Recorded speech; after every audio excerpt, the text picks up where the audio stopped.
या अंकांचा आपल्यावर काय परिणाम होतो? समुद्रामध्ये दर अमावस्या पौर्णिमेला भरती ओहोटी होते.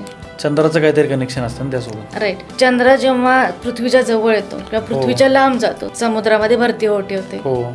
आणि चंद्र तरी किती छोटा प्लॅनेट आहे. राईट. उपग्रह येतो. हो बरोबर आहे.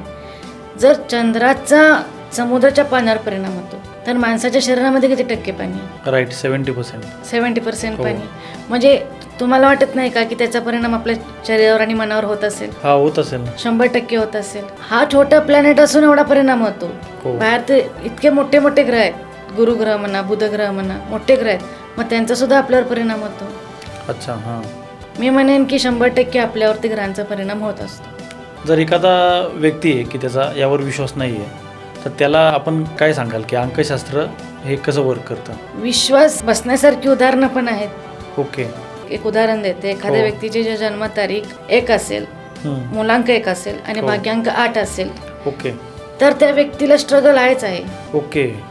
ज्यांचा कुणाचा मुलांक 1 आणि भाग्यांक 8 आहे त्यांनी पडताळून बघा की त्यांच्या लाईफमध्ये स्ट्रगल आहेच आहे.